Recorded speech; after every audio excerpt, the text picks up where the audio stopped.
Today, I'm just really thinking about the story of Jacob and Esau.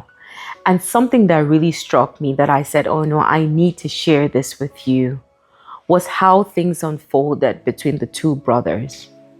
Esau was striving to get his father's blessing. Jacob had come in with the help of his mother and took that blessing. And in the heat of the moment, they realized that both of them could not see eye to eye. Esau was pretty pissed, and he felt that for the second time in his lifetime, he had been cheated of something that was supposed to have been his birthright.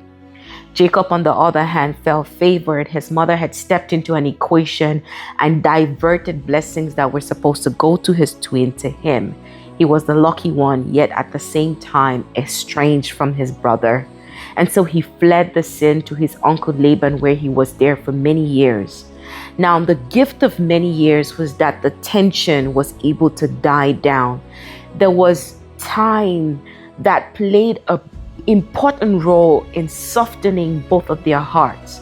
So much so that when Jacob had spent however much time he spent at his uncle's, and it was time for him to relocate back to where he was originally, and he was going to encounter his brother in that journey, time had played a role to allow them to miss themselves, so that when they saw themselves again after that long while, it was not with spears and daggers and fighting, it was with hugs and tears and kissing, because time had played its part. Why am I telling you this? Because time will play a part in disagreements. Time will play a part in family problems.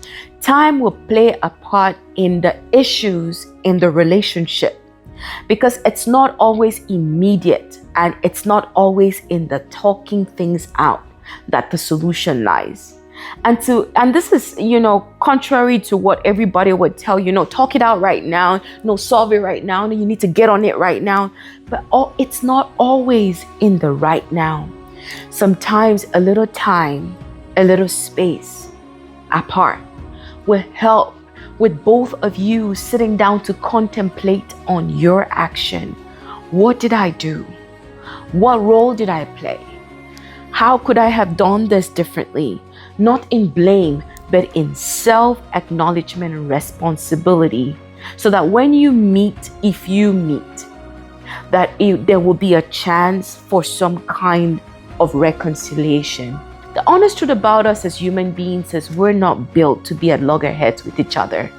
Every time that there is conflict, you will feel very unsettled within yourself, because we were born relational beings. We were born with an innate desire to connect with other people. We were born with a desire to be loved and to be approved. And so you are acting in yourself, your human nature, when you gravitate towards people, even people that hurt you. But you will need time to allow for certain things to settle out and give reconciliation a true opportunity. Every time you are pressured into forgiving, the forgiveness is a camouflage. Anytime you are pressured into a reconciliation, that reconciliation has huge trust issues undertone that will eventually create an even bigger crack than the one that you're dealing with. Allow time to play its part, because once time has come full circle and played its part, you will know. Jacob still had to do his due diligence by sending people ahead, because he was still afraid. He understood the gravity of what had happened between him and his twin. It was serious. A blessing had been stolen, but time had played such a great part. It had made even Esau miss his brother, that the blessing stolen away from him did not matter as much as having a hug and an embrace from his brother. It had been 14 years. It doesn't have to take that long for you, but my point is, allow time, because time can bring healing that even conversation may not. Thanks for watching, and I hope you learned something.